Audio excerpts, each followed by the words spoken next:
Bonjour à tous, nouvelle journée à l'atelier. Alors on a plusieurs choses à faire et en particulier le remontage d'un moteur de Solex 2002 qui est prêt ici.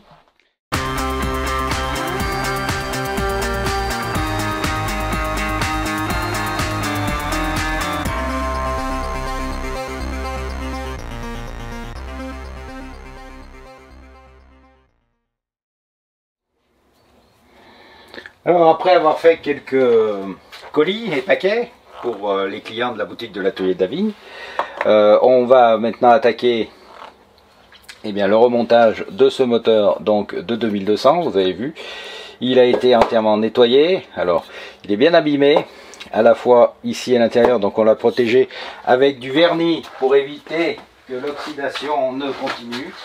Et puis il était bien abîmé également au niveau de la cloche de galet. Donc là, au niveau du client, c'était pas possible de changer la cloche financièrement, donc on l'a renforcé avec de la résine époxy, en sachant que ce Solex normalement doit uniquement servir à quelques petites balades et pas donc à de grosses randonnées. Alors on va, comme dans les vidéos consacré au Solex 2002 remonter ce moteur. Ce que je vous propose, c'est de reprendre à chaque grande étape pour faire un petit point sur le montage. C'est parti. La première étape est donc franchie. On a mis bien sûr le roulement, on a collé les clinquants, on a également mis le pare-poussière à l'arrière et enfilé le vilebrequin, et on a vérifié si rien ne touchait contre le carter latéral. En l'occurrence c'est bon. Maintenant on va faire la partie la plus pénible entre guillemets, c'est le remontage des tôles moteurs, axes, etc., etc. Allez, on y va. Le support moteur donc a été monté avec donc le bec de canard, les ressorts, les glissières, avec donc aussi un graissage au WD-40, des glissières disponibles à la boutique de l'atelier. Je vous l'ai déjà dit, c'est ce qui fait le mieux pour aujourd'hui, en tout cas pour bien graisser les glissières sans les encrasser. Et on va maintenant passer au montage alors des différentes entretoises. Là, vous savez, c'est pas le plus facile, donc la petite, le petit truc conique donc qui va protéger le joint spi, et puis ensuite la grande entretoise qui va à l'intérieur du galet et le bloc galet. C'est parti, je vous reprends après pour la pose de l'embrayage. Là, je recadre voilà sur le bloc galet, alors qu'on a remonté, donc il n'y a pas de problème, vous voyez, ça fonctionne bien, le galet tourne. Ce qu'on va faire, on va monter maintenant l'embrayage et serrer donc grover et rondelle pour voir si le vilebrequin et le galet tournent correctement. Vous le savez, on vérifie à chaque étape si ça tourne correctement. Si ça ne tourne pas correctement, c'est que l'étape précédente est mal faite. Donc on démonte et on regarde. On va croiser les doigts et on va essayer là de serrer et voir si ça fonctionne. L'embrayage a été remonté avec rondelle grover et on a serré très fermement, là il faut le serrer très fermement parce qu'on n'a que ce système qui bloque l'embrayage. Donc c'est pour ça qu'il arrive assez souvent sur les 2002, quand c'est pas assez serré, d'un seul coup vous n'avez plus ça patine, l'embrayage s'est desserré et donc ça n'avance plus. Donc bien le serrer. Moi je mets un petit peu de frein filet aussi pour éviter que l'écrou ne se desserre. Et puis bien sûr on contrôle que le vilebrequin tourne librement, vous voyez, ce qui est le cas, et le galet tourne librement aussi. Donc cette phase en tout cas de remontage est réussie et on peut continuer à monter la platine d'allumage. Voilà, la platine d'allumage a été montée traditionnellement avec l'outil qui pousse en vissant. Là aussi on contrôle et on constate que entre guillemets le vilebrequin reste bien libre. Maintenant on va installer les 3 boulons qui servent la platine, d'allumage, et on regardera à nouveau si le vilebrequin tourne librement. On a ferré les boulons à la clé dynamométrique, 15 Nm, et on contrôle à nouveau si le vilebrequin est libre, et c'est le cas. Vous voyez, c'est dur, enfin c'est dur, c'est pas mou parce que les roulements sont neufs, mais ça ne bloque pas du tout. Donc on le rodera ensuite de toute façon pour que ça soit beaucoup plus libre. Dernier point, donc on va terminer de ce côté-ci, c'est-à-dire qu'on va mettre en place bobine, condensateur, fil de bougie, etc. En l'occurrence, je vais me faire des condensateurs pour Solex parce que j'en ai plus. Et puis on va remettre donc cet allumage dans son intégralité. Je profite du fait qu'on soit sur l'allumage pour vous signaler un truc que je pense que d'autres personnes doivent faire. Quand cette bobine d'éclairage ne fonctionne pas, on vend des bobines de refabrication, de remplacement adaptables. Alors ces bobines sont munies de 2 fils. Un fil qui va effectivement au plot d'éclairage et l'autre qui doit se monter sur une masse. En l'occurrence, par exemple, là, le masse du boulon de fixation de la bobine. Pourquoi? Parce que c'est des bobines de refabrication adaptables et qu'il faut donc adapter à la platine d'allumage. Mais il ne faut pas faire comme la personne précédente qui effectivement a bien changé sa bobine par une adaptable et s'est dit, moi j'ai qu'un fil, il y en a 2 qui sortent, alors je coupe celui-là et puis je mets celui-là et puis ça fonctionne pas. Oui, ça ne fonctionne pas parce que l'autre fil que l'on a coupé, c'est le fil de masse et la bobine là n'est plus à la masse, donc il n'y a pas de possibilité de fonctionnement. Donc faites attention quand vous achetez des bougies de refabrication ou remplacement comme ceci, de bien mettre d'un côté le fil sur le plot d'éclairage et de l'autre côté vous tordez le fil le mieux possible pour qu'il arrive ici sur la masse de la bobine. Voilà un petit tuyau pour utiliser à bon escient ces bobines adaptables. Et celle-là, vous voyez, on ne peut pas la réutiliser. En plus, ça a été coupé, saccagé de partout.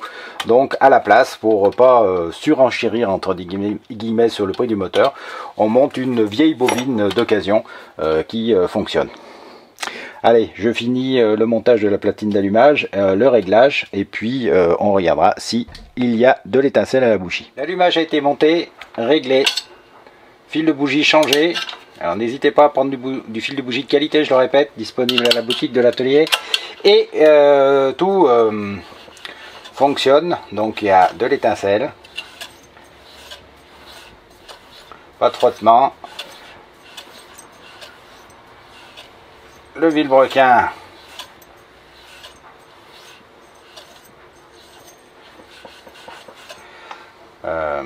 tourne librement.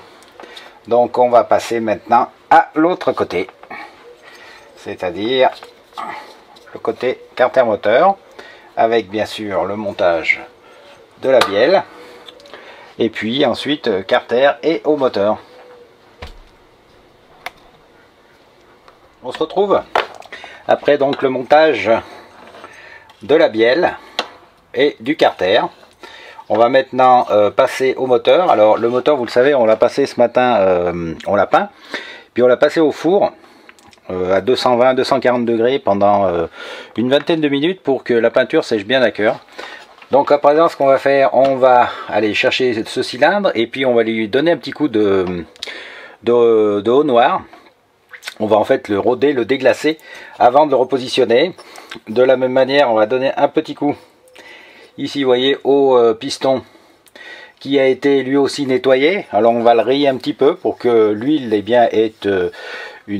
des petites aspérités pour pouvoir faire un petit film quand le piston va fonctionner. Et on va remonter bien sûr le cylindre, puis après la culasse et finir ce haut moteur. Allez, on va chercher le cylindre pour le passer à la pierre à rodoir. Pose donc du haut moteur et de la culasse qu'on va maintenant bien sûr serrer à la clé dynamométrique. Donc comme d'habitude à entre 12 et 15 Nm.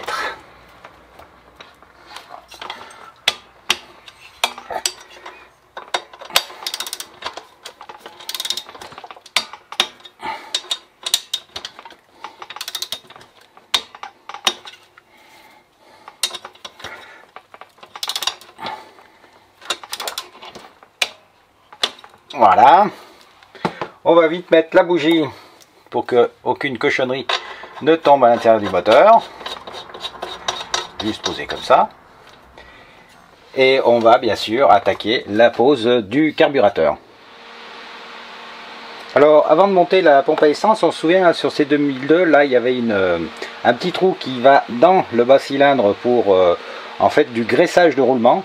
Il est tout à fait inutile. Alors on avait pris soin, je ne voulais pas montrer, mais avant de remonter tout le carter, de faire un petit filetage. Et à présent on va introduire un petit sipan à l'intérieur pour le visser et sceller définitivement ce conduit afin d'éviter toute prise d'air. Et bah ceci étant fait, après on peut poser bien sûr sans problème la pompe à essence.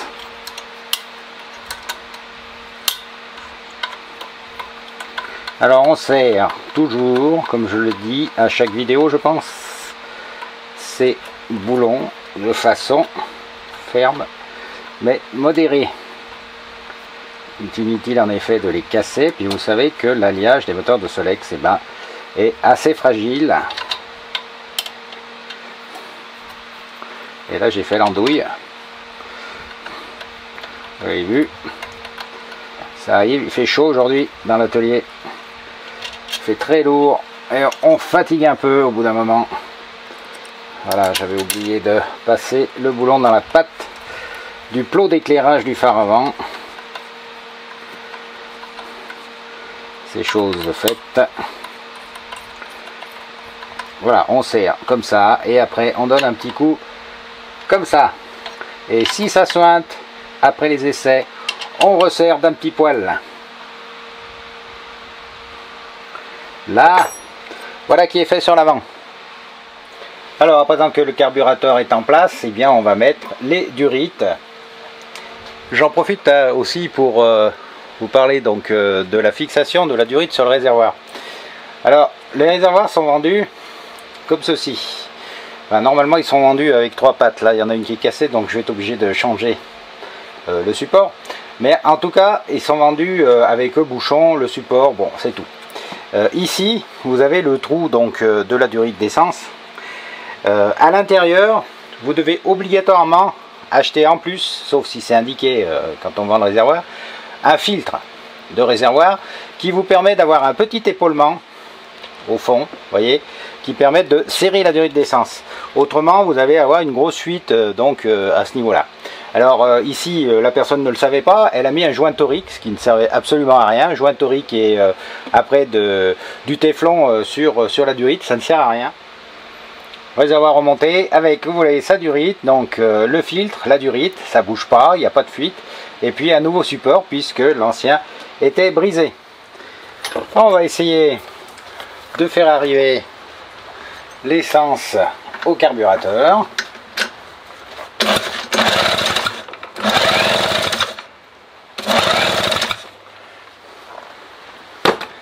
Ça a l'air d'arriver mais pas au carburateur, c'est bizarre.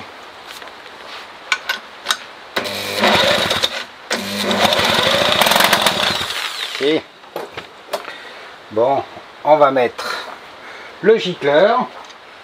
On met le gicleur. Ça sent bon l'essence, il y a eu un bon retour là. On va serrer ça.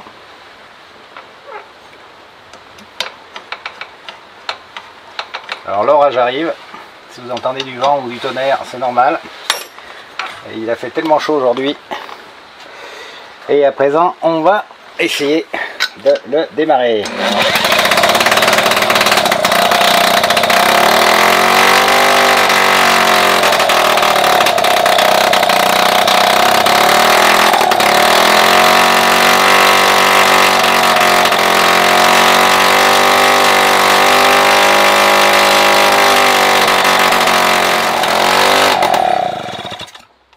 Ben voilà, il fonctionne. Alors comme un 2002 hein.